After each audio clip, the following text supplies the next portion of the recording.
Welcome everyone, yes it's me Desmondo from the Shed of War, yes it's the post-salute game, yes Borodino part 2. Ian and myself finished this up this afternoon and ended a splendid day's gaming and actually getting to the end of our scenario with a decision. As some of you may remember, this is actually a general to brigade scenario, which we've sort of upgraded a bit using orders of battle, cross-checking and stuff, and coming up and converting it to the GDA2 rule set. So you have standard, small and large units, etc, etc. And as I say, splendid game today. The rules ran really well. No issues at all with them. I think we thoroughly enjoyed it.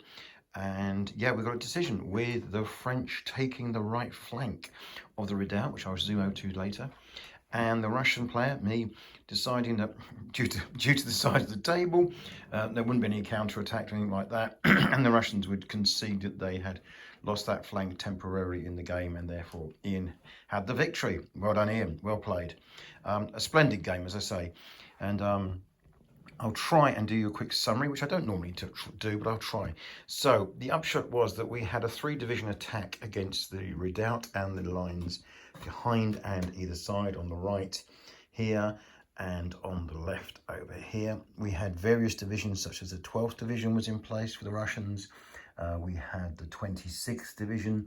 We had the 11th Division, I think part of the 12th. Also had the defenders of the redoubt, which is basically a 6-gun battery. And this is up against a large force of French infantry and cavalry, which was something in the region, I think, of 29 battalions versus 19 Russian, I think, in total was in the game. And Ian did a 2-stage attack. He attacked the Great Redoubt. He took it. He cleared out the guns. He then lost it in a counterattack. Very similar to historical results. But he also pushed out on the right flank here. And you can see this is all French troops. They're through the lines. They're behind the back of the redoubt. And what actually lost me the game was this assault here. Ian charged me. I rolled some absolute awful dice. What a surprise. And this brigade here was pushed back because both of the units there were supporting my unit in defence, pushing them off the table, causing the end of the game. In real terms, for real life, right behind that lot would be another Russian division, and there certainly was another corps of cavalry. So yeah, but in terms of the game, of course, that was the end of it. Splendid opportunity to try the rules and try things we haven't done before. You can see that the Empress and Emperor Dragoons to Cuirassier were moving up to threaten the French, and surely would have made a horrible mess of them later. But behind that is the gorgeous AB Zastro and their Garde du Corps figures, which would have come reading into the battle later, as were those over there, which were the Westphalian cuirassiers, which were coming on too. So yes, a temporary reprieve for the Russians was possible, but actually retaking that flank and putting infantry on it which could hold it would be very doubtful. Over on this flank, the Russians did much better. We held off a sustained number of attacks. We brought up our cavalry reserve here, which is Kreutz from the 3rd Cavalry Corps, and these were in a pretty good position, although the guns here were about to crumble and disappear, hence the reason why the cavalry behind them ready to fill the gap. The French had a lot of troops over here that hadn't really been touched, but this one was definitely a bit of a stalemate. And you know what? What this turned out to be is a game of attrition. Guess what? Borodino was one of the greatest battles of attrition in the Napoleonic Wars, and the game really showed that. Saying that, yes, no chances for flank manoeuvres, no chances for some really clever tactics, but what a great way to learn the basics of GDA2, as the game is primarily infantry and artillery. There's no built-up areas other than the Great Redoubt, which is a special set of rules. So you can really get into the flow of the infantry battles, the artillery duels, and you can get really up to speed. And Ian and I, despite the fact being exhausted at the end of today, which is probably something to do with salute as well, we managed to run this.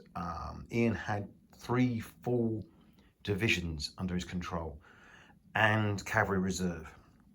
I had slightly less, but there was an awful lot of kit on table, and we managed to get through the game. Okay, it was over 2 days, but if this was actually three or four aside, no, sorry, three aside, we would really race through this scenario, I think, and it would have been done in a day, no problem at all. Fantastic fun. No real issues about the rules. We had to look up a few things a few times to understand. Some of it wasn't exactly brilliantly clear, but 99% of it was very clear. And yeah, really enjoyed the rules. Again, I should point out that we did use Ian's wonderful order and time clock command system, which really takes, I think, these games, all the games we use it for, to another level. That's not just Dave Brown's games, but also we use it for A Fistful of Toes, and we're even considering using it on maybe some kind of variant of a World War II set of rules. I hope one day you all will see these command rules and these turn control rules, because they are a genuine leap forward and something you have never seen before, and changes the whole dynamic about command and control and the relationship between command control and space and time, in a way that a card system or even a dice system can, in my opinion, has never given me. And I'm, as you all know from all the videos for the last few years, I'm thoroughly love it and would never go back to using anything else, to be honest. So anyway, that's the end of that report. This is all going away. We're going to be putting up the Gettysburg game again, because we have a guest over. So Sydney Roundwood is coming over, and we'll be putting on that big ACW game again, 28mm, and we'll get a battle report from that, I'm sure, on the Sunday.